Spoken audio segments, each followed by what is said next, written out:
Welcome to the Digital Amateur Television Experimenters Night.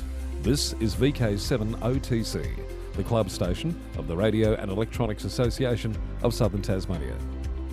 Amateur radio is a worldwide hobby that has many different aspects. Digital television is just one of the many modes and areas that are covered. Maybe you're interested in becoming involved in the DATV Experimenters Nights. You realise that you do not have to be a radio amateur or need any ATV equipment to participate anywhere in the world.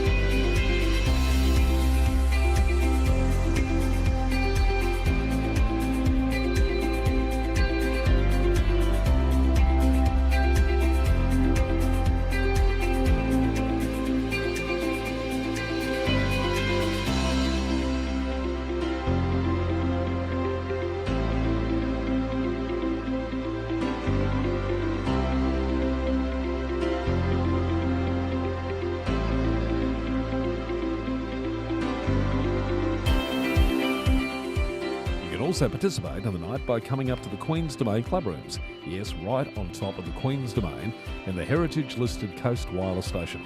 You never know, we might get you in front of the camera or behind doing one of the many roles during the night.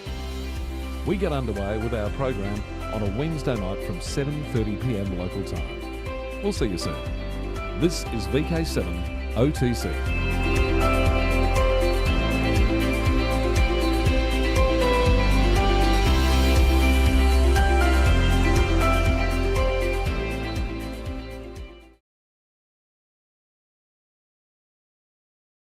Cool.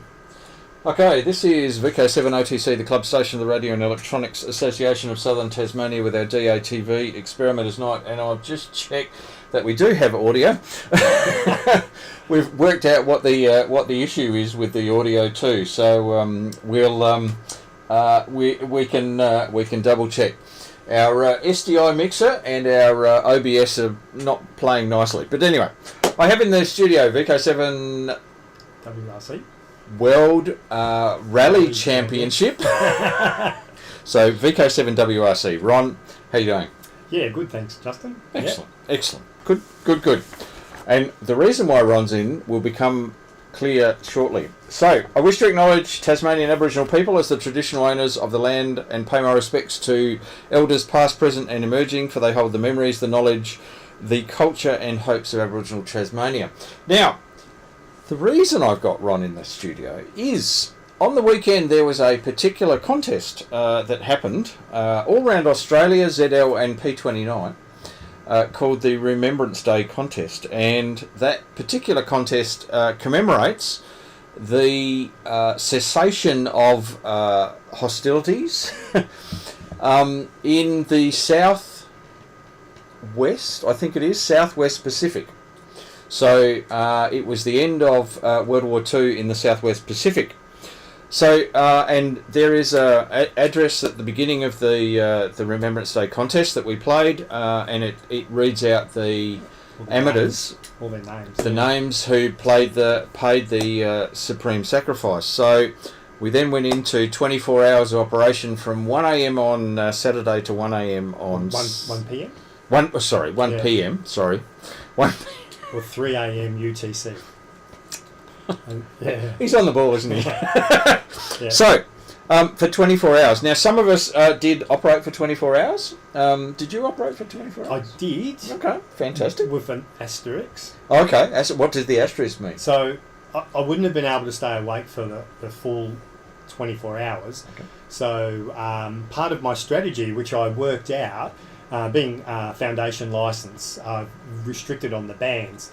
So I did notice as the frequencies were changing, some would get a bit dead and all that. Okay. So good. And there were certain points when it was quite dead, and there was nothing going on VHF or UHF. Oh, okay. And I was looking for people. I thought, where are they? Where is everyone? All the advanced ones, they were all on bands that I couldn't cover. So I thought, oh, they're all off there. And I made a few calls. I wasn't having any success because the bands were quite dead. Yeah. So I set my timer for 90 minutes and went and had a quick kip, because that's a sleep cycle, 90 minutes. Okay. Yeah, so I did that, I got up, checked it, things were a bit more lively, and off I went again. And I kept doing that, and over the dark hours, I was, at any opportunity I could, I have a quick kip and then get back up again. And it worked quite well. If you get the sleep cycle right, when you get up, you're not all groggy and all that sort of stuff. Yeah, I did note that there were a few groggy people on the a variety of frequencies. But having said that, because that was my first one, I did find I was stumbling a bit at the end. I was making a few mistakes with callbacks. The reason I've got Ron in the studio is this is Ron's first RD. Now, is this your first contest? Yes, first contest, yes. Okay, so fantastic. Good stuff. Yeah. And I actually went out of my way whenever there was a 001. Now, Ron, it's a bit confusing. Ron was actually a 002. He's in his second year of his foundation license, but it was his first contest. Yeah. So 1 year ago we were in Europe on a holiday, so couldn't partake in it. Okay. No. Okay. Oh, good excuse. Yeah. So I thought I'd get Ron into the studio and go through and find out about your experience of your first contest. Okay. So over to you. All right. So I was giving this a bit of thought, and I thought I could break this little bit of a chat down into 3 sections. Okay. What I did at the start for preparing for the contest, what I learnt during the contest, and things I saw what was going on and trying to pick up people's techniques and things like that. Okay. And then the third part would be finishing up, Okay. you know, and thoughts for next year, sort of thing. Cool. Yeah. Cool. So if I start with that, Go for it. the first thing is my locality, like in Tasmania, I think everyone lives on a hill. So as the hill goes down, our house is sitting here, but our back people that live over the back fence from us, very good neighbours, very good friends. Yep. They live a bit higher, and they look across the top of our roof. When I got my foundation licence, I was so happy to say, "Oh, I've got my foundation licence. I want to put up a few antennas." They weren't too happy, and they said, "Oh, please don't," because it would just ruin their magnificent view out over the river and all that. So I've made a lot of compromises. My long wire sits down below the roof line of the house. Sorry? We've only got colour bars out there. Oh, no picture out there. Can't fix it, sorry. No. Oh, they're getting that picture. That one, the colour bars? No. Test No. Right. Anyway, so yeah, bit of a bummer. I can't stick antennas up where I want to put them up. So my long wire's lower than what I want it to be. But I was making contacts on 80 metres, 40 metres, so it must work okay. Well, truly. I didn't have a VHF, UHF antenna up, and I knew that would severely affect me because I'd only have 4 HF bands that I could talk on. Another 2 bands would be really good. Okay. So last minute, I'm building a flower pot antenna, which I put up. And For 2 and 70? 2 and 70. Yeah. I did the 70 centimetre modification to it. Okay. And it seemed to work quite well. And the flower pot, if you've seen them on the internet, how to build them, they use the 25mm conduit. Yep. So I had a 4 metre length of 32mm to get the height, and an adapter to go to 25mm. So this was actually quite high, and it was above the apex of our roof. And the people over the back, I told them, look, I'm going to do this temporarily. And I was up at their place before I pulled it down, and it really did ruin their view. Yeah. So I felt a little bit terrible about that, but it was only up for a couple of days, Okay. and that's all okay. So, what have I got here? Yeah. Right, so my half wave seemed to work all right. The long wire had 80 metres, 40 metres, 15 metres, and 10 metres. Cool. The 10 metres, the SWR wasn't too good on it, so I quickly threw up a 10 metre dipole, inverted V dipole, using a squid pole, and got the SWR working perfect. Okay. And Justin gave me an antenna switcher, and I found that to be invaluable, switching between the UHF, VHF over to the long wire. And if I was making a QSO on 10 metres or listening to people on 10 metres, flick it over to the dipole, and I could see a remarkable difference. Yeah. Because the dipole radiation pattern was going north-south, but the long wire points north, so it's probably more east-west. So, to an extent. Yeah. However they work. Yeah, so anyway, so that was really good. Okay. I tried in the preparation stage, I went and bought a foot switch from Jcar, and I won a microphone in a fox hunt, and I tried interfacing that up, but the dynamic, and you really need the other type of microphone. Condenser, Condenser microphone. So I had a microphone preamp, which this is all on the day before, or even the morning, I think, and I'm trying to get this preamp. Good RD preparation. And I just couldn't get it to work. I got the foot switch working, but it's no good without a microphone. Okay. And there was a lot of hum being picked up somewhere. It was all too hard, so I gave that away, and I thought I was just going to do it with the handheld microphone. Yep. Okay. Right. So that didn't work out all that well. The antennas. And also in preparation, highly recommend, especially if you've not done it before, watching Hayden's streaming videos that he had one up from last year. Okay. VK7HH. Yep. So that just Ham Radio DX. Yeah, Ham Radio DX. Yeah. It gives you a really good. You're watching someone do it, and you can pick up so much, even in techniques and all that sort of stuff. Yeah. And the questions he was given, and the answers he gave, and all that, and that helped me a lot. Great. I felt when I was going into the contest, I wasn't going blind. I had an idea what to expect. Okay. Cool. I thought I had an idea what to expect. Right. So, during the contest... Okay, we're into the contest now. I found that Now, I'll just say, Ron's first contact and last contact was with me. Yeah. So, just on local VHF. Yes, UHF. on 2 metres. Yeah. And the last contact was literally half a minute before the end of the contest. Yeah. So I found it really, really hectic, as I imagine you would. I would have thought that the foot switch and the push to talk would have really helped me, and the microphone, because it was all happening so fast for me, I couldn't type everything in and keep up with it. So... What do you want? Your RF transmission is colour bars. No, it's not, because that's Yes, it it there. is. Absolutely. I turn the little receiver off, back on again, and I get colour bars. Okay, righto. Well, can't fix it now, Oh. Steve. Sorry. Yeah. So these are my scribblings, jotting downs of all the QSOs that I was doing with their call signs and their code and all. And I was just writing them down, because sometimes I got one after another. And I just got them down, and then I was just following it up. Okay. So I was a little bit late. So call signs and time? No times, because the times was being put in when I typed it in. Oh, okay. Yeah. Ooh, So what's the tolerance? Interesting question, that. Yeah. Don't know what the tolerance is. Some of them, but okay. It's very close. Like most of them would be within a minute. Okay, within a minute's fine. Yeah. Yeah. I think it's within 5 minutes or something like that. Definitely within 5 minutes. Definitely, you can certainly you could certainly ask Alan 4AN. Yeah, and anywhere SM. where things didn't go right, I'd highlight it. There's another one up here somewhere.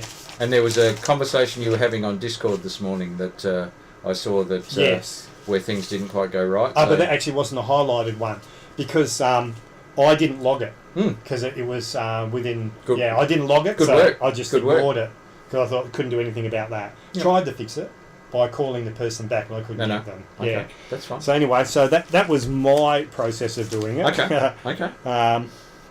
Right. So as I was proceeding along, I think I noticed two types of ways that people were doing the contest.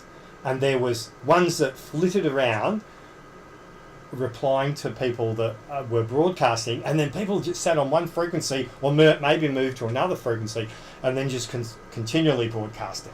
So you had the people that were stationary and people that were roaming. Right. You've picked up on two techniques. Great. Yes. Okay. So I was quickly jumping on the roaming ones where I could get them, because I was only 10 watts. And a lot of the times people were coming back and say, I can hear you, you're low down, but I can hear you. Yeah. And other people, when when their strength was up really high, I was getting through to them. Yeah, So yeah, things yeah, were yeah. working. Okay. And so that was mostly what I did. Cool. I did try the stationary one. Okay. And I with the 705, I programmed the call in. I had a 7-second pause. Yep. And I got none. Okay. And I think Interesting. it was because if someone's tuning along and they've got strong stations that were stationary, they'll go for them. Yeah. If there's a little weak one down in the noise, they'll just ignore it. Yeah. So I think that's what happened to me. So Yep. so it's a little bit of a disadvantage having low power. What's the security code to get into the internet? You can ask them out there. It's on they'll know. Yeah. It's on the board. Yeah. Right, so that was... I would just yell it out to everyone. We're going to lock that door. You want me to? No, that's fine. Yeah. So anyway, yeah, and I already mentioned that I don't know if we were on air when I said it. The lack of bands. Yeah. Because I only had a certain amount of bands when the frequencies weren't working and I couldn't find anyone. All the advanced people were on the 23 centimeters and 160 meters and all that sort of stuff. Yeah, and I just felt that I can't really do anything at the moment, so I took the time to have a quick nap. Okay. Yeah, and then No, got back up that's again. good. Yep, That's good. So that's that. So after. Yeah, so You've now. got after. So that was that, doing all that. And then when it all finished and the pulling down everything, as I was looking at my flower pot with this 25mm coax going up and as visible as anything, and then I saw my squid pole and I thought, I wonder if the two could be combined. So I gave it a bit of thought and I came up with a design that I 3D printed. So this little device here, I call it the Flower-Squid because it has something to do with the flower pot and the squid pole. So if you're familiar with the... Soon to be on Thingiverse. Yes, once I perfect it. If you're familiar with a flower pot, you have your coax going up the Centre. The centre. Yeah. It doesn't have to be the centre, but No. up the centre. Correct. And then 25mm diameter, 9 turns, and then going into the centre and then going up, and they suspend it with a bit of fishing line because it'll flop around in 25mm. Yeah. So what I thought was rather than using this thick white pole all the way to the top, I brought my squid pole in. One he prepared earlier. Yeah, I've taken off the top two because it's a lot stronger here. And the way I've designed this 3D print, there's actually the right size hole in there that fits over there with the centerpiece. And so there's a centerpiece which would make it a whole lot stronger. yeah, so that's the whole idea of it. Yeah. A centerpiece, and so it snugly fits on there. So you'd run your coax up the side.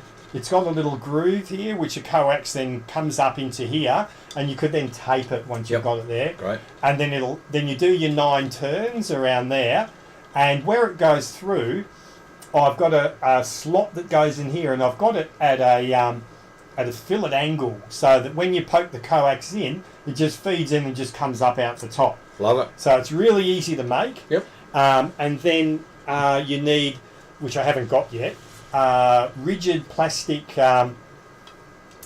tubing to go on it, being 1 metre long, and then then it goes up there. You take your braid off at the appropriate length and tune it and all that sort of stuff. And then once that's all sorted, because you can pull that off, trim it, put it back on again. Fantastic. And then once it's all sorted and tuned up, then you could glue that in. Well, so, sure.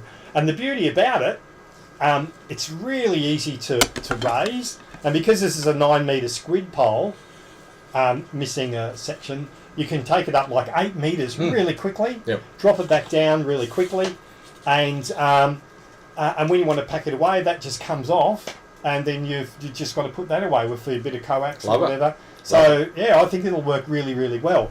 Now there is a modification to the squid pole where you can have 2 metres and 70 centimetres, and that is around the outside of the 25mm that you're using for the what's it called, the radiator.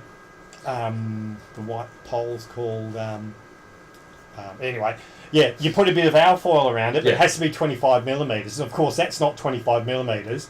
So I'm going to I haven't got to it yet, but I'm going to 3D print a 25mm wide sleeve that'll go over the top Okay. and will fit on there, and I'll make it so you can slide it up and down for tuning. Fantastic. Yeah, so that I'll wait till I get all this working. So before I do that. Flower-Squid. The Flower-Squid. Look it up on Thingiverse very soon. Yeah.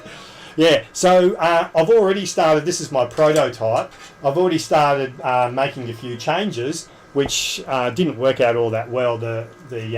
I'm using a crappy filament here, which stuffed up. But one of the things is little guy wire mounting points coming off to the side. I don't know if you can see them on there. Nice. Yeah. Yeah, so if it's a bit sway up there, you can have some cord coming off to just to keep it a bit still. Fantastic. Yeah. So so that's one of the things with the post-development. I want to get the push-to-talk switch working with the microphone and get my mic amp working on that. Something else I think will help, an advanced license. So I can get a few more bands and a bit more power. Well, you could go to standard and then go to advanced, so Yeah, you get a few more, and then you get you go to 120 watts, and then advanced, can't you. Yeah, well, truly. And then Lance's suggestion, VK7, what's he? TO, yeah. Learn formerly ZA. Yeah, learn CW. Correct. Yeah, enough just to do some QSOs. Got some. Yeah. I did CW contacts that each contact gave me 12 points. That's really good. So that was my experience. Overall, I really enjoyed it. I learned a lot. Fantastic. Another feature with the 705 is you can tick a box that records voice and your contacts, and I did that. Yep. And on some of them, there was one that I wasn't quite sure about, so I just went back and I replayed it. Yep. And I could hear, and it was my mistake. I called the code wrong back to the person. Okay. And then, because then I contacted him later, and I went, "Hang on, that's not the code you gave me before." And he goes, "Yeah, it was." I went, "Huh." So I replayed it, and I actually misunderstood the code and read it back. But he didn't pick up on it. Okay. He didn't correct me, so I was writing that down. Yeah. So I fixed that up in my log before I... So I noticed we've got... hello to Ken, ZL4KD. We've got Peter, VK3MV. Hello, Peter. We've got Sean. Hello, Sean. And Andy and Miles Smith. For Andy's benefit... the RD, the exchange is not a sequential number, it is the number of years licensed. So, which is really, really handy when you do multiple contacts with people. There's a 3-hour rework period, but it's very handy when you do rework, because if you've got the number of years licensed written down in your log, it comes up in the log and goes, so you can double check. And a couple of them, I did actually question them because they were giving me another number, a different number. And as it turned out, they got the first number wrong. Right. So they then went back, and so I was able to then correct that in the log. So that was good. So yeah. Okay. Is there anything in here that you wanted to look at, or? Oh no. Well, by the look of it, the bulk was on 2 metres, and then 70 centimetres, and then 40 metres. Yeah. 80 metres. And a few on 80 metres, and a few on 15. And 10. Yes, and 10. So yeah. Okay. Yeah. So that's where, if I didn't have the flower pot up, I would have really crewed me. Yeah. I think that really helped. Well, that's 86 and 64. That's the vast majority of your contacts. Yeah. We're on 2 and 70. So So yeah. And then I don't know what that number. So 227 QSOs and 345 points. So fantastic. Good work. Good work. First timer. That's pretty good for a first timer, I suspect. Definitely. Oh, and another thing, the what's that program that reads the frequency changes into your computer? It's the OmniRig. OmniRig. Yeah, that was brilliant. Okay. Yeah, got that working between the 705 and the laptop, and when you change frequencies, it just automatically changed in there. Otherwise, it would have been mistakes galore, I reckon. Yeah, I've got a bit of a technique for that, so you don't end up with... you change VKCL before you start making contacts. Yeah. And make sure it's on the right frequency. Yeah. I do that religiously. Yeah. OmniRig's good. If your OmniRig stops working, you don't know it stopped working. Yeah, that was happening to Tricky. Yeah. So that's my concern. But anyway, fantastic. Yeah. You did very well, Ron. Thank you you, did Justin. really, really well for a first timer, and some great takeaway ideas and some great takeaway messages, as well as a bit of the Flower-Squid adapter. I love it. I absolutely love it. And Ron has definitely embraced 3D printing and 3D printing technology. So there you go. That's fantastic. Thank you. Thank you very much, Ron. Can I get you to grab Mr. JZ? Now, the next person I've got coming into the studio is actually a second timer. So we had a first timer and we had a second timer, and then I'll go into a little bit of how the experience from my perspective. So just stand by. We'll reset the studio. Now, the other stuff that we're going to be looking at tonight after the RD reflection, I've got a little bit more on CW and Morse code. A few people have asked me some questions out of some of the previous sessions, and so I've expanded a little bit and given you a bit more information about CW. So that's what we've got. Now VK3IK, hello, and Peter, I got come in, Jim. I got 62 CW contacts this year with limited time periods. About half my contacts were 20, 15 and 10 metres. There you go. Now, hello Jim. Hello Justin. Sporting a new call sign, I understand. Yes. Yes. So last year it was JDZ, Juliet Delta Zulu. That was your first year? That was my first year, Okay, and cool. I thought the call sign made complete sense, but it wasn't me who was having to listen to it, and it caused so much confusion. Okay. So A bit like JGD. Yes. So I thought, what's the easiest way I can keep a call sign that's similar, but hopefully it's not so much of a tongue twister. Okay. And so after a recent examination, I've now dropped the D, and so it's now just Juliet Zulu. And Congratulations. never again will I come up with a call sign where I think it's easy without actually checking with others first. And can I just say, Lance, who was VK7ZA, who is one of our CW aficionados, and the person who got me onto the CW Academy, has changed his call sign to VK7 Tango Oscar, which is much simpler. We were just discussing that just now. Apparently it's much easier for him to get his dits and his dars out there. Well and truly. It's a dar and 3 dars. So there you go. So very good. Now, second time round, what's your thoughts? What's your experience? I really, really enjoyed it. Okay. So yeah, first year I'd only just been licensed, maybe a month, maybe a little longer. Okay. But certainly still very new, very green, and not pushy. That's not the word. I wasn't confident. Yeah. And okay. so first year, okay. I had a little bit of a go. I answered some people's calls. I enjoyed the experience. Nothing wrong with that. But this year, I had a little bit more of a go. So Lovely. some more bands available to me. I operated a bit later into the night. Came on again the next morning. Okay. And I understand you went to a amateur's QTH. Yes. To enable you to work on a range of other bands. Yes. Okay. One of the questions I asked before the competition was, is this like a field day where when you start transmitting from a location, are you locked to that location? And I had some good advice that basically said, no, you can participate from anywhere. Correct. So went to see a friend. Conveniently, that friend had 23 centimetres and 9 centimetres, so we became very good friends. He was kind enough to let me use his radio, and then after an afternoon of operating, In fact, the whole family was participating. Yes. I then returned back to my own house. For returning back to my own house, I lost a couple of bands, but Okay. gee, I had fun. No, that's good. And can I just say, that's what it's about. If you're not having fun, stop doing that. But the RD's known for being a very friendly competition. Yeah. And in fact, I think it was Hayden on our Discord channel, on our Reast Discord channel, made the comment that there was quite a number of comments in his stream about this is such a friendly sort of non-aggressive competition. I find that fascinating.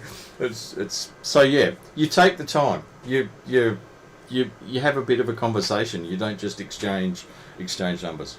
Yeah. So yeah. I enjoyed it. It was sort of very friendly affair. Nice to talk to a number of other stations around the country, Yep. and good opportunity to be friendly. Wish the other people good luck in the competition. Make a lot of contacts. Yeah, I really enjoyed myself. So how did you go? How many contacts did you make? You prepared to share that? Yes. So I think And compare it to the first year. okay. So yeah. my first year, I was aiming for 100 points. Okay. I thought I'll hack at this for 100 points. Yep. Okay. And in the first year, I got to my 100 points, and I was about to turn the radio off, and then 3 other people called me, There you go. and so I ended up with maybe 103 or 105 points, Okay. something like that. Okay. Cool. And this year, just a touch over 200. So I've probably more or less doubled. Yeah. And I think that was something like 200 and a little bit, not 200 and a lot, but 200 and a bit out of 181 contacts. Okay. Yeah. So, yeah. Yep. And that's 181 individual QSOs with Yep. other stations. Yep. So really good fun. And you would have got 2 points for the 9 and the 23 centimetre ones. Yep. And did you operate 1 a.m. to 6 a.m.? Yes. Not the whole period. What I actually Okay. did was I stuck it out until 1 o'clock in the morning. Yep. And then I did a round of contacts, anyone that I could get on the bands that were available to me. Okay. And so it was probably just short of 2 o'clock in the morning when, for me, the radio was going silent. That's Okay. when I went, okay, enough. Yeah. Okay. Okay. Okay. Cool. Cool. Cool. Very good. Cool. Cool. Yeah, very much enjoyed it. So I don't think I'm going to be a pursuer of competitions into the future. Oh, okay. I don't know that Okay.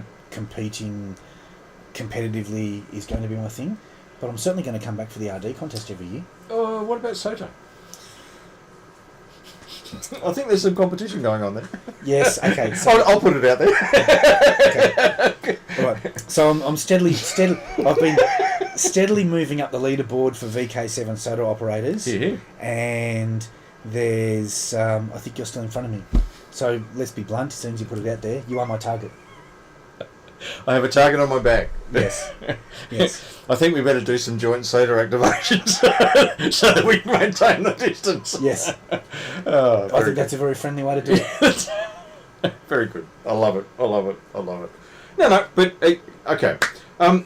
So the RD is one of those very friendly competitions. It's one of those competitions, and in fact, whenever there was 001 that I heard, I made a little bit of a hoo-ha about it. Yep. And so, welcome them, all of this sort of stuff. Fantastic to have you in the log, all that sort of stuff. Because genuinely, I think if they're game enough to go into the RD at the beginning, they deserve as many contacts as they can get. Well and truly. Yeah. Well and truly. And it makes them feel welcome, because I know my first year where I had a couple of contacts where we'd exchange details. I wasn't quick enough on the computer. I'd spent a moment to go, oh, hang on, did I get that call sign right? Yep. They'd already moved on. And in that first year, I didn't have the confidence to call them again and say, hey, slow down a little bit. I just want to double check that I've got the call sign right. Correct. They'd moved on, and so I went, okay, let them go. If I don't get those points, it's okay. Yeah. Yeah. So that's slowing down for your first year people and being inclusive. I think that's a really good thing. Yeah. And you tend to match. This is a bit of a contest technique. You tend to match their cadence.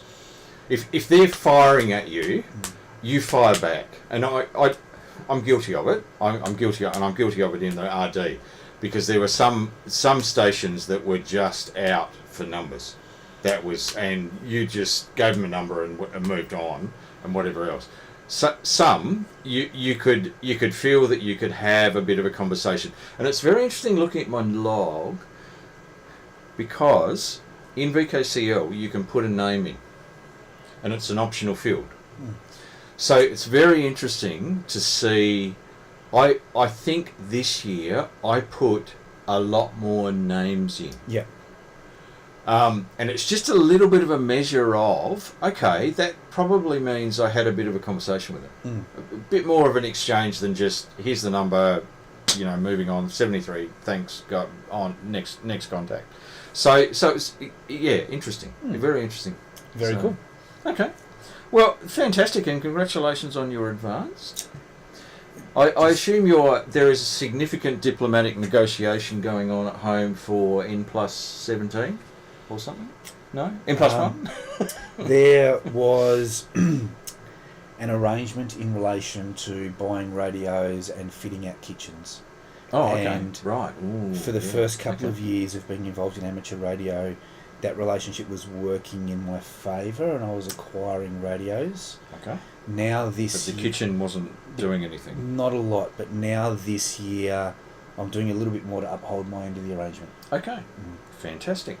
And you did post what was you found on the fridge. Yes. Yes.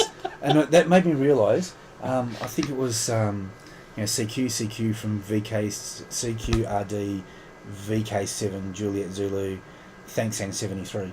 And so I was obviously being very, very loud. It was perfect on the fridge. Yeah. It was in letters. That's what I found on the fridge in the morning when I got up. So whether at 1 o'clock in the morning I was disturbing my wife's sleep, but yeah, all the little letters were lined out just perfectly. She went to have a drink in the fridge and went, I'm going to put this on the fridge. Yeah, the message on the fridge was the perfect RD contest call. There you go. I love it. All right. Now, Peter Young, who did CW contacts during the RD, 62 CW contacts. Wow. And Richard, 62, you must well and truly be up there, actually, they're in the CW operators. But in CW, you adjust your speed to the speed the station is calling you. So there you go. So same thing as a phone contact, but in CW. So there you go. So that's my next learning challenge. Well, at the moment I've got no CW skills. Okay. But it was always the plan: study, get the standard license. Study, get the advanced license. Yep. And I was aware that CW is not required to get through the advanced exam anymore. So that's the next goal over the next year or so. Okay. To try and get a passable level of CW skill. Well, please take note of the segment we're about to go into. Very good. which is there is a wonderful YouTube video that I'll put the link on the video notes. Yes. Which is from Scott KW4JM. Great video of 5 points if starting to learn CW from the years of learning. So he's actually has 5 points. If he had these points back when he started learning CW, he would have learnt it a whole lot quicker. Yeah, I might be watching that. So that's one of the segments after we finish this little segment. Now, stick around. So one of the things I'll post in the video description is Hayden did a fantastic little video about contest day fails. Okay. Now, the RD is notorious for everybody doing bits and pieces like hours or minutes before the contest starts. And I having grown up in a family where my father was an amateur radio operator, I knew that was the thing you did. You left it till the last minute and what? Oh no, it was the RD. So you raced out and put some antennas up or did something or whatever else. So there was Hayden related there was some fails from his point of view. I can also relate. My fail was actually it wasn't. It was a fail that turned into a success. So that was good. I fully intended to put out 16 ground radials on my top-loaded short vertical, 160 metre vertical. And the reason you put out ground radials is to lower the radiation angle, so it turns into more of a DX antenna. Great, and I had all the radials, the whole bit. Now, of course, I left it until Saturday because I ran out of time on Friday. What was Saturday? What was the weather like on Saturday? Wet and competition day. It was absolutely atrocious. And I put out 2 ground radials and I was soaked through. I had a raincoat on. Yeah.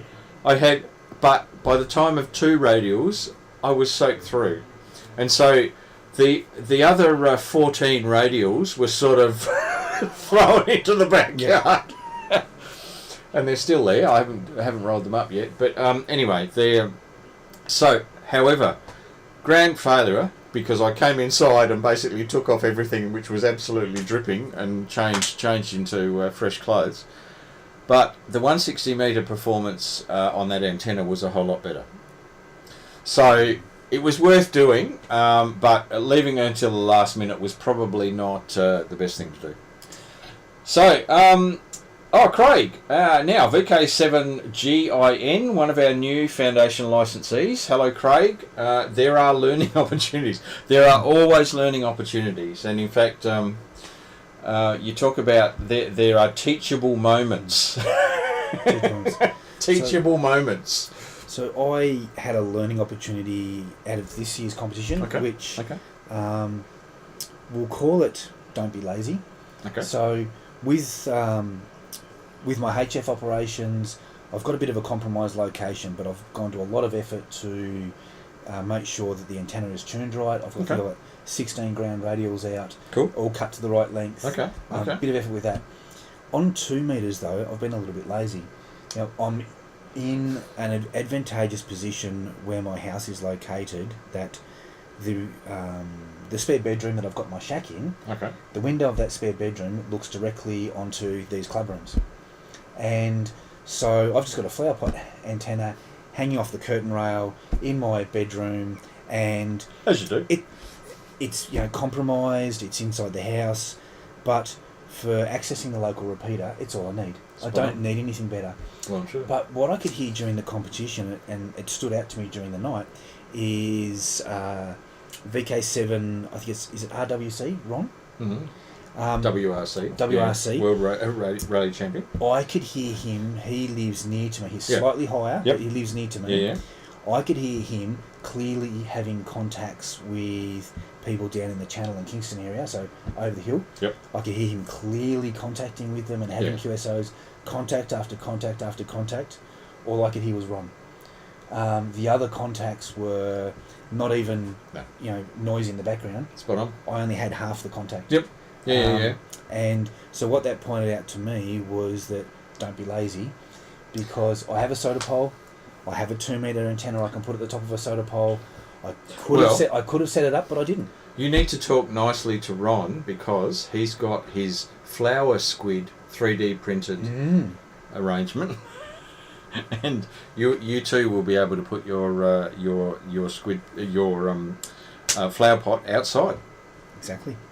I love it. Exactly. Anyway, thank you for having me on tonight. That's perfectly fine. That's perfectly fine, and thank you for your experience in your second RD. So it's good. I'll be back next year. Fantastic. All right. I'll Jim. Leave you be. Thank you very much. All right. Thank you. Have a good rest of the week. Well, I just hope it's not running on Monday. There's another soda summit. Oh, very good. Okay. And you're not invited. Oh, come on.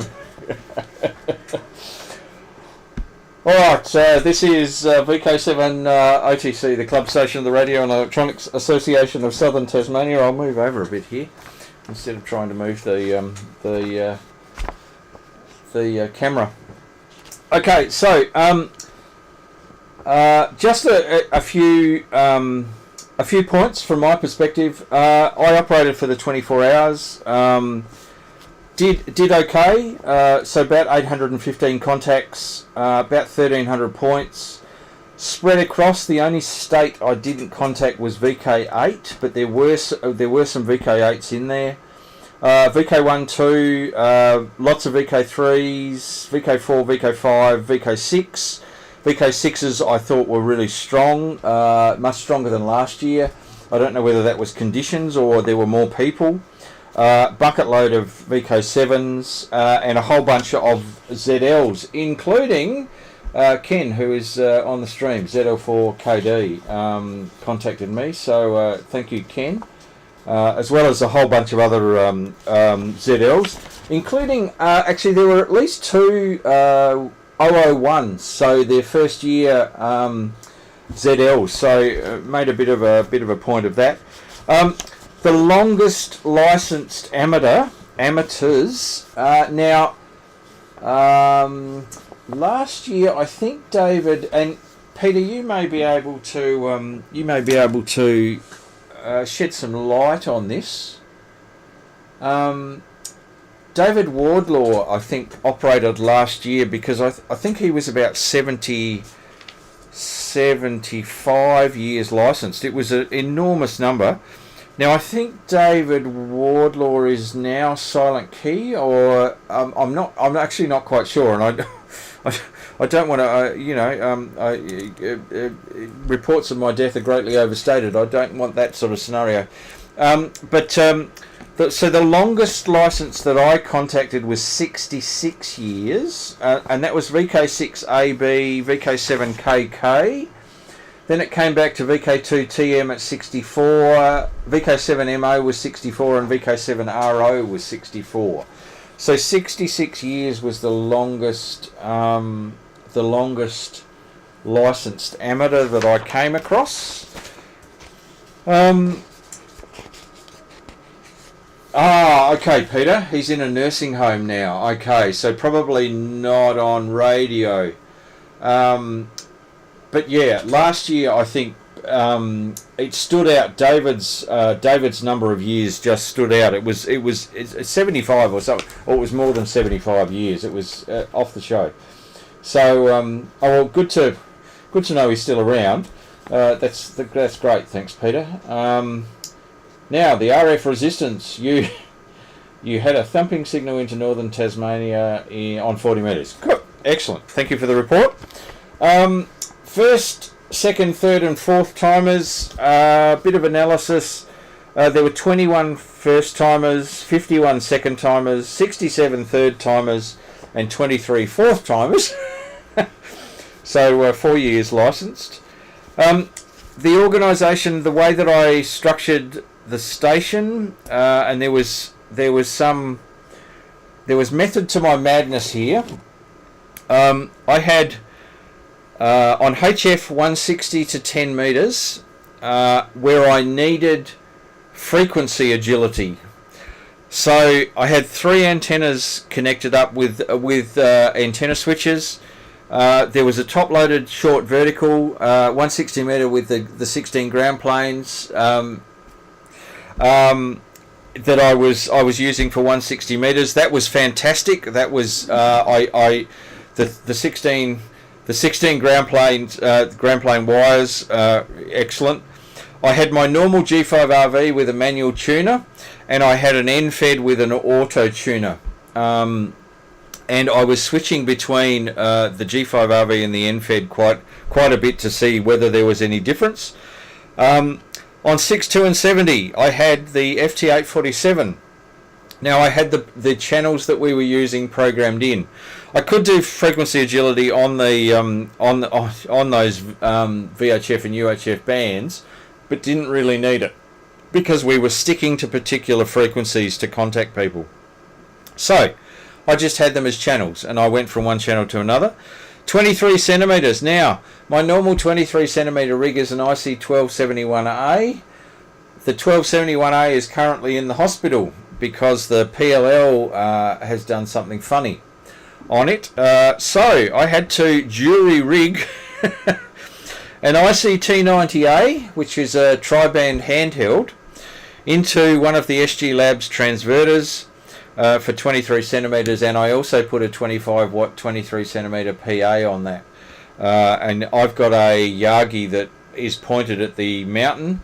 So for those who don't know, we use Mount Wellington, which is a 1270 metre dolerite mountain. Everybody points their 23 centimetre and 9 centimetre antennas at the mountain, and we use it as a bit of a passive reflector around Tasmania. So I pointed it at the mountain. That was good. It covered all the contacts I needed to make. And then on 9 centimetres, I had an FT817 as a LO rig and a transverter, a 9 centimetre transverter that went into a grid pack that is pointed at the mountain. So that was my station, and I was able to listen, do some pretty reasonable stuff. The HF rig, I didn't mention the HF rig, is an IC705, so my QRP with a PA after it. The interesting thing here, I'll move that over there. VKCL actually does some really nice analysis. Let me zoom in here a little bit. Some really nice analysis and gives you some charts. What we're looking at here is on one scale you've got contacts, and then on the other scale you've got your score. This is all, so this is absolutely everything put together. So you'll see these big lines here, the red lines, are the contacts, the number of contacts, and you can see it peaked around here, around that 9 hour time, then dropped off middle of the night, which we're looking at in here, dropped off, but you'll notice the score, which is this line here, actually went up quite substantially, the gradient of this line, and that's because it is double points and triple points time. And then towards the end, most of these contacts you'll notice in a minute are VHF and UHF contacts. If we then go down and we filter out just VHF plus contacts, lots at the beginning and the sort of first couple of hours, lots of contacts. Then we go, they taper off. This is where I went into HF mostly. Then you'll notice it sort of dropped off here. However, the score absolutely rocketed up in that 1 AM to 6 AM period. Didn't make many contacts, but I was making double and triple points, and I'll go into that in a sec. Here's just HF.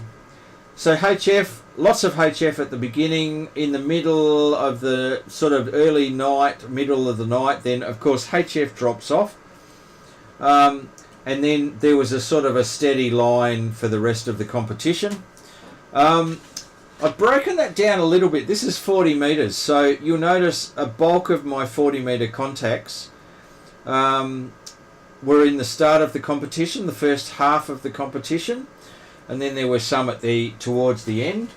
And then the other band of interest is 23 centimetres, where I made a reasonable number of contacts, and you'll notice quite a few at the beginning, not many after that, but then we absolutely, these lines are score. So in that 1 to 6 AM period, the score is quite large, even though there are quite small contacts. You're in the triple points part of the contacts. Now the highlight for me, I actually did operate, I made 4 CW contacts. So Peter, I did make 4 CW contacts during the contest. 2 of them are on 160 metres during that 1 to 6 hour period, which meant they were 12 points a contact, because you're on 160 metres, it's at 1 AM to 6 AM. And if you add up the number of points, you get 12 points per contact. So I made 2 on 160 metres, and one of them actually was with Nick VK7WRC. So I heard him calling, and I went back to him, and I've since emailed him, and he was blown away. Apparently, he just went, "Wow, okay," and we made the contact. And then the other one was with TO. And then I made 2 CW contacts, and Peter, you'll laugh at this. There's a certain amount of irony in these contacts. I made 2 CW contacts, one on 9 centimetres and one on 23 centimetres. So there is a degree of irony in you are working CW, quite an old mode on microwave bands.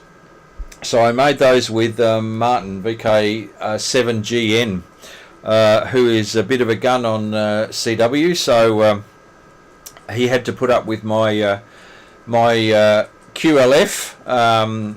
Please change feet because the left one's not doing the right thing. No, I joke. That's a CW joke. So yeah. Anyway, that's the RD. We'll wait and see. There are please, if you worked in the RD, upload your logs. Please, upload your logs. So, how are we going for time? Okay, we're going to go a little bit over here, but because I just want to do this next section and then we'll drop off the other sections. Now, what I want to do is I'll just bring up on the screen, just bear with me, I've just got to find it. Okay. So let's go to here and transition. Okay, so a little bit more on Morse code. I've had some questions. So there is a fantastic video, and I'll put the YouTube link on the video description, from Scott KW4JM, and he actually talks about if he had his time over learning CW, these are the things that he would do. And they follow the Long Island CW Club, the CW Ops Club, and quite a number of other CW training organisations. They follow their training techniques and their training, the way that they actually train and get you to learn CW the quickest way that you can.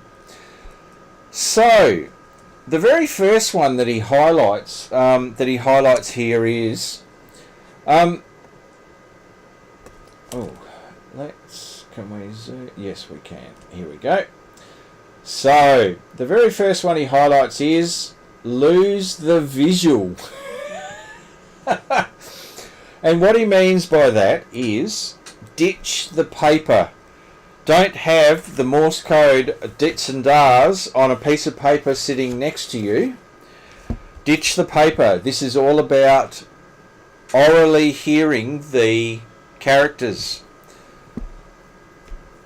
One more mental process that you've got to do is to transfer it from what you're looking at on the paper to what you're hearing.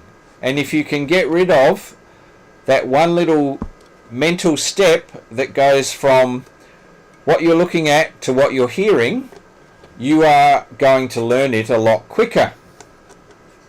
So that's what lose the visual is all about. It's all about audibly hearing it.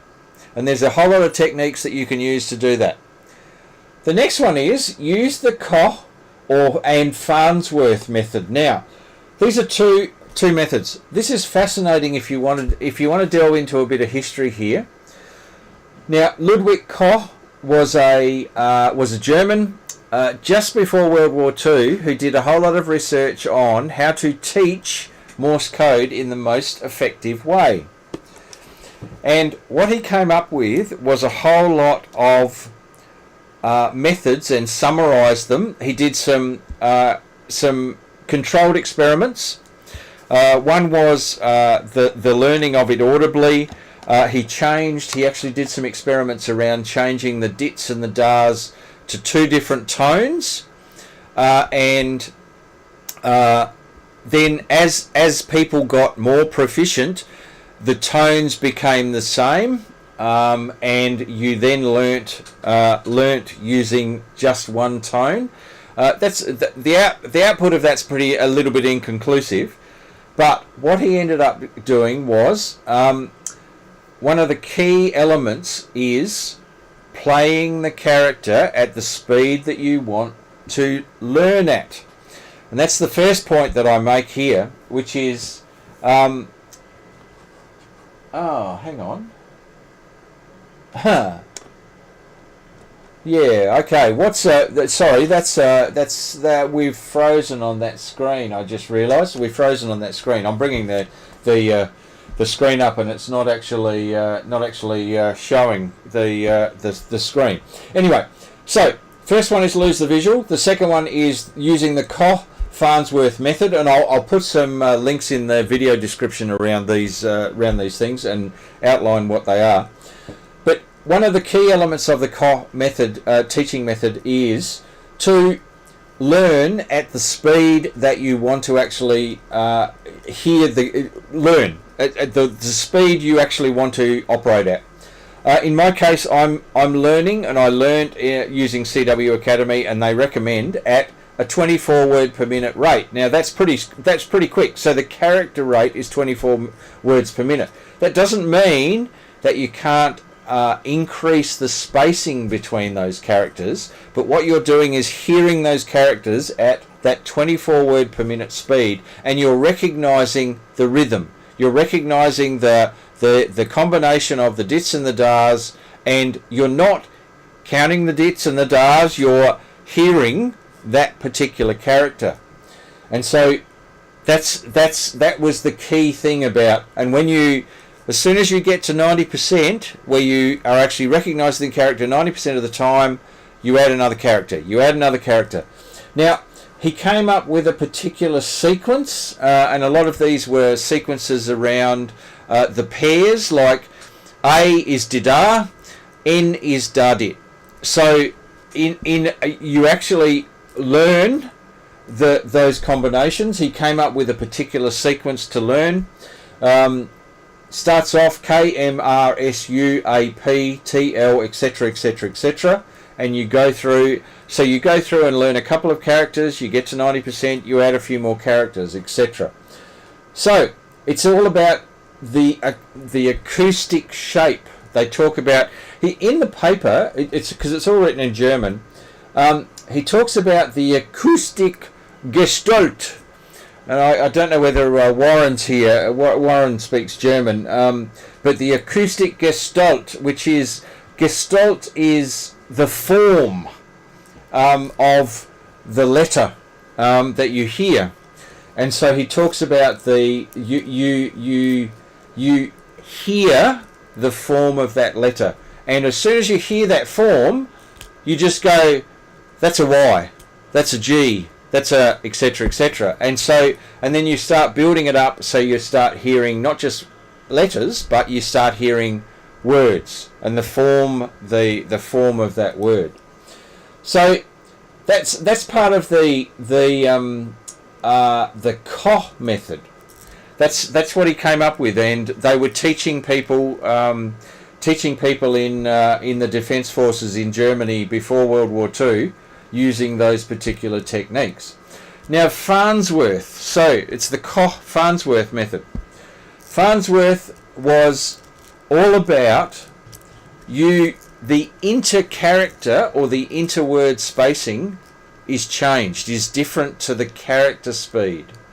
So I said I'm learning it at 24 words a minute character speed, but I'm at about 10 or 12 words per minute actual text speed. So if you space out a word, the characters are played at 24 words a minute, but the actual speed of the letters being delivered is 10 to 12 words per minute. And what you do is you slowly increase or cut down the amount of spacing until you get to 24 words a minute actual speed. So there's no interspacing or interword spacing. So that's the Koch-Farnsworth method. So that's number 2. Number 3 that he goes into is lose the pencil. Don't write everything down. And can I just say, I suffer from this particular issue because I learnt, when I originally learnt for my license, CW, I wrote everything down. and it was very, very hard to get away from writing it down. I still do write down call signs and things like that, and of course you've got to write out your log and all of that sort of stuff. So you still write down the, you know, the signal report and the log and the frequency and whatever else, but you don't write everything down. It's head copy. You go for head copy and character recognition, and then work on word recognition. And those people who are really, really proficient at this have sentence recognition. they're listening and they're hearing the words in the sentence rather than lots of dots and dashes. So I don't know, Peter, whether you're at that level of proficiency or not, whether you're hearing words and sentences, but I'm in awe of people who can do that, and I'm building it up as I walk to and from work. I'm listening to CW on my headphones, so that's how I'm building it up. Now, how do you build it up so that you get word recognition? The fourth of his recommendations is use Wordsworth. Now, this comes from K1IG George Alison, and it's the Farsworth for words. Basically, what they're talking about here, and I'll post the link in the video chat. You grab a news article, or you grab a story, or you grab a large section of text. You exaggerate the spacing between each of the words, and you play those at a speed that is much higher than what you're used to. And what you start to do is recognize the words, and as you start to recognize the words, you cut down that spacing so that it comes back to normal speed. And this is a little bit around recognizing words, but also increasing your speed as you go through. So using Wordsworth, and there's programs that he recommends and all sorts of stuff in the video.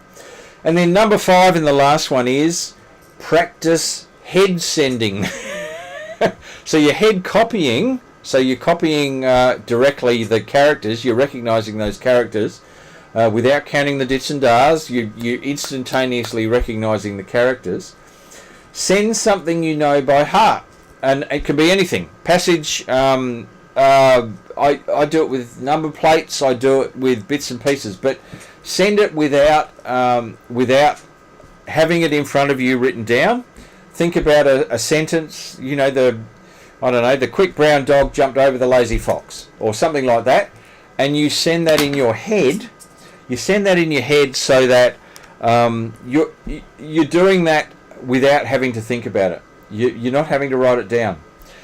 Now, there is a wonderful book, and unfortunately it's an MFJ publication, so there may still be some copies around in warehouses and whatever else, but I actually bought this book way back, and I noticed in here it was March 2001 when I was originally learning Morse code, called Morse Breaking the Barriers. Now, it goes through effectively those 5 steps. The Koch method, history, traditions, effective training techniques, tools for sending, operating on the CW bands, and the fun of Morse code by Dave Finley N1IRZ. A great MFJ publication. Only a short little book, and in fact, the last chapter is about the MFJ 470, I think it's called, the 470 or the 270. Oh, where is it? See, you can't find it when you're looking for it. Oh, there we go. The MFJ 418, the pocket-sized tutor. I actually bought one of these, and I used it. I used it to learn Morse code. Has a little LCD on it. You can play a whole lot of. It teaches you the Koch method. It comes up with those characters, and then when you get to 90%, you can add more characters, etc., etc. You plug your headphones in. It's got some little buttons on the front that enables you to control things. But this book actually I ended up buying one. So learn Morse code fast anywhere. Gives you a large LCD display that reads out letters, numbers, punctuation, and plain English. See the code as it's being sent. The clear choice for beginners, which it sold me, and I actually went and bought one. So great little book. There is also now come in, Warren. I was talking about Ludwig Koch, Ludwig Koch. who came up with the Koch method, which is a method of learning Morse code. Mm-hmm. Now, Ludwig talks about, in his article, he did some research and he published it. It's all published in German, available on the net. It was just before World War Two, but he talks about the Gestalt, the form. Gestalt. And he talks about the form of the word. So what you're hearing is the form of the word, the letter, not the letter. It's the form. It's audibly that rhythm, that form of the letter, and you're instantaneously recognizing it when you hear it, instead of going, "Oh, that was 3 dits and a da," or whatever else. But he talks about the Gestalt. And I thought that's a good German word. I thought Warren will know that word. Excellent. So, and the other thing he taught was you learn it by hearing it at the speed you want to learn at. You don't start slow and build it up. You start by hearing it at the 24 words a minute or whatever you want to learn it at. He makes a comment apparently in the paper that 10 to 12 words a minute is about the right place to start. And then he goes into then how to speed that up. And the sequence you learn in. He was big on sequence. As in which letters? Which letters to learn. And as you learn them, you get to 90%, then you add more letters, etc., etc. So you go through that way. There's a great executive summary of the 1936 Koch paper by the Long Island CW Club. So the actual paper's about 30 odd pages long. It's quite a long and quite a detailed bit of research that he tried. But learning CW by acoustic shapes is a reoccurring theme. Acoustic shapes is the first basic principle. He goes into this Gestalt, the form, pattern or form. Training speed must be above the critical speed from the beginning. So start at the high speed. Don't slow and speed up. And the training on the rhythm also has the effect that the learner is inevitably led to listen to the underlying sound image. That's where the Gestalt, the pattern, comes in. So, yeah, and then he goes into the sequence of learning. So it's absolutely fascinating if you're into history and all of that sort of stuff. According to Koch-Smith experiences, half an hour of continuous practice is the most favourable duration. Furthermore, practice in the morning and the afternoon for half an hour each yields the best and fastest success. Well, half an hour. 1/2 hour in the morning, 1/2 hour in the evening. Yep. That's not too much time taken up.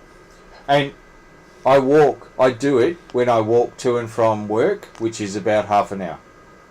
Ah. So it's at the start of the day and it's at the end. And can I just say, at the end of the day, I can copy much better than at the start of the day. Do you listen to a Morse Code podcast? No. I've got a little, I've got some apps on my phone, which I'm happy to put the links to. In fact, the one that, this is called Ham Morse.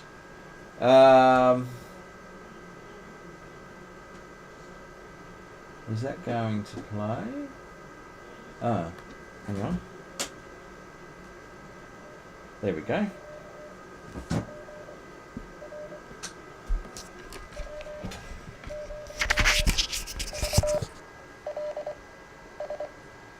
I've just got headphones in. I'm up to... pause that. I'm up to lesson 21. Because what I'm trying to do is get myself, sorry to our listeners there who just got a thump on their audio, I'm trying to get to the higher speed and get to the head copy head send space. I write everything down in CW. I'm trying to get away from the whole having to write everything down. It's head copy, head copy, head copy. Right. Now, right. Peter's probably said something here.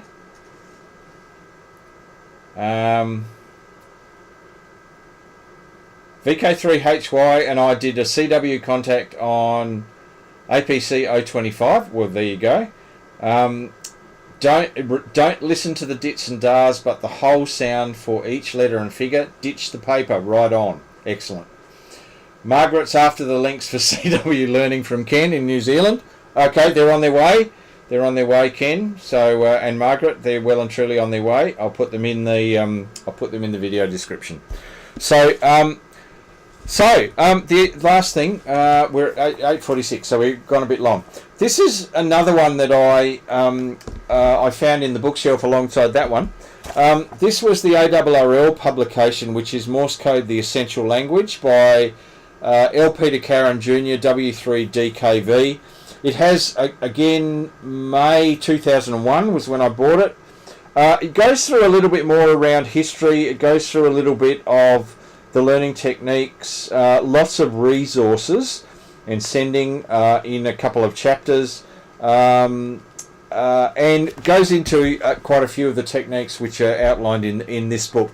If you are going to buy a book or something like that, I'd recommend this one. And also there is Zen and the Art of Radio Telegraphy, which is freely available on the internet. There is some wonderful, wonderful information in that particular. It's about 80 pages long. It's long.